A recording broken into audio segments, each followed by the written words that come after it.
പല പല ഏലിയൻസിനെ നിങ്ങൾ കണ്ടിട്ടുണ്ടാകും, പക്ഷെ ഇത്രയും സുന്ദരിയായ ഒരു ഏലിയനെ നോ ചാൻസ്. ഗഗനചാരി കണ്ടു. 2 മണിക്കൂർ കൊണ്ട് ഇവർ പറഞ്ഞു വെച്ചിരിക്കുന്നത് 2040 നടക്കുന്ന കേരളത്തിന്റെ കഥ. തുടക്കത്തിലെ ഒരു ഔട്ടർ സ്പേസിൽ കാണിച്ചിരിക്കുന്ന ഒരു ഷോട്ട് കാണുമ്പോൾ തന്നെ അരുൺ ചന്തു എന്ന ഡയറക്ടറിന്റെ മാസ്റ്റർ മൈൻഡ് നമുക്ക് മനസ്സിലാകും. 2040 കേരളം ഒരുവിധം നശിച്ചു. ഡാമുകളെല്ലാം പൊട്ടി, വെള്ളപ്പൊക്കം, ഇടയ്ക്കിടയ്ക്ക് ചുഴലിക്കാറ്റ്, പിന്നെ ചെറുതായി 3ാം ലോക യുദ്ധവും കഴിഞ്ഞിരിക്കുന്നു. പുട്ടിന് കുറച്ച് പീര എന്ന് പറയുന്ന പോലെ ദാ കിടക്കുന്നു ഭൂമിയിൽ ഏലിയൻസ്. അവരോടുള്ള യുദ്ധമൊക്കെ കഴിഞ്ഞ് സമാധാനപ്പെടാൻ നോക്കുമ്പോൾ അവരിൽ ചിലർ ഇപ്പോഴും ഭൂമി വിട്ടുപോയിട്ടില്ല.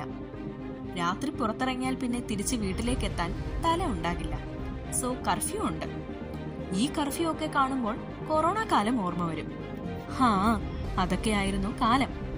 Sorry, back to topic. കഥയിൽ പ്രധാനമായും 4 കഥാപാത്രങ്ങളുണ്ട്. നമ്മുടെ സ്വന്തം മന്ത്രി ഗണേഷ് കുമാർ അവതരിപ്പിക്കുന്ന വിക്ടർ വാസുദേവൻ ആളൊരു റിട്ടയർഡ് ഏലിയൻ ഹണ്ടർ ആണ്.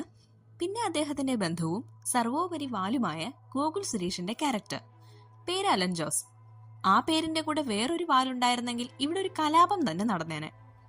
അടുത്തത് ഇവരുടെ 2 പേരുടെയും ജോലിക്കാരനും കൂട്ടുകാരനും ഇടയ്ക്ക് കൈതരിച്ചാൽ 2 എണ്ണം കൊടുക്കാൻ പറ്റുന്നതുമായ Vaibhav, also known as vibe എന്നറിയപ്പെടുന്ന നമ്മുടെ അജു വർഗീസ്. നമ്മുടെ ഏലിയൻ ഹണ്ടറിനെ കുറിച്ച് ഒരു ഡോക്യുമെന്ററി എടുക്കാൻ വരുന്നവരിൽ നിന്നുമാണ് കഥ തുടങ്ങുന്നത്. ഇവരുടെ ആത്മകഥയിലേക്ക് കയറി വന്ന് ആക്ച്വലി വിളിച്ചുകൊണ്ടുവന്ന ഒരു ഏലിയനും ഉണ്ട്. അതാണ് അനാർക്കലി മരക്കാറിന്റെ ഏലിയാമ്മ എന്ന ക്യാരക്ടർ. ആ പേര് നമ്മുടെ ഗോകുൽ ഒത്തിരി സ്നേഹത്തോടെ കൊടുക്കുന്നതാണ്. ആദ്യം പറഞ്ഞതുപോലെ ഇത്ര സുന്ദരിയായ ഒരു ഏലിയൻ വേറെ കാണില്ല. ജാദുവിനെ കണ്ടു ശീലിച്ച നമുക്ക് ഇതൊക്കെ സ്വർഗം തന്നെ. പുള്ളിക്കാരി ആ റോളിനെ ഭംഗിയായി ചെയ്തിട്ടുണ്ട്.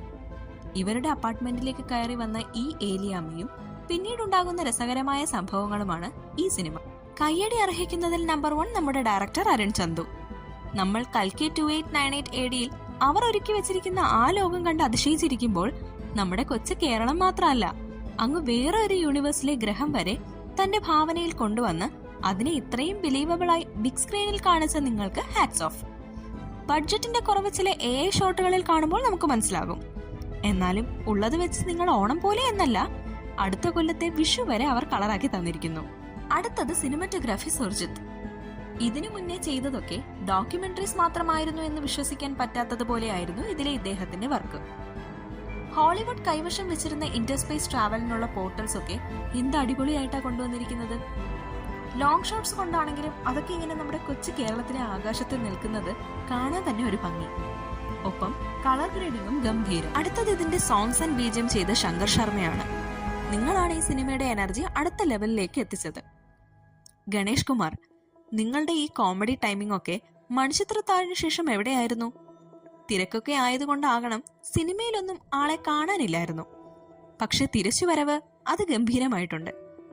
ഈ ന്യൂജൻ പിള്ളേരുടെ കൂടെ ഇദ്ദേഹത്തിന്റെ ഒരു കെമിസ്ട്രി, അതൊരു രസമായിരുന്നു കണ്ടിരിക്കാൻ. ഇനിയും ഇതുപോലെയുള്ള ക്യാരക്ടേഴ്സ് ഞങ്ങൾ പ്രതീക്ഷിക്കുന്നു. അജു വർഗീസ് സ്ഥിരം മീറ്ററിൽ തന്നെ കാര്യങ്ങൾ പിടിച്ചിട്ടുണ്ട്. വണ്ണമൊക്കെ കുറച്ച് ആള് ചുള്ളനായി ഗോകുലിന് ടഫ് കോമ്പറ്റീഷൻ ആയിരുന്നു കൊടുത്തത്. ഇവരുടെ കോമഡി സീനുകൾ നന്നായി വർക്കായിട്ടുണ്ടായിരുന്നു. പക്ഷെ എന്നെ അതിശയിപ്പിച്ചത് ഗോകുൽ സുരേഷ് ആയിരുന്നു. ഇടയ്ക്കൊക്കെ അച്ഛന്റെ മാനറിസംസ് കാണാൻ പറ്റുന്നുണ്ടെങ്കിലും പുള്ളിക്കാരന് കോമഡി നന്നായി വഴങ്ങുന്നുണ്ട്. തിയേറ്ററിൽ നല്ല രീതിയിൽ കയ്യടി വാങ്ങാൻ പുള്ളിക്ക് പറ്റിയിട്ടുണ്ട്.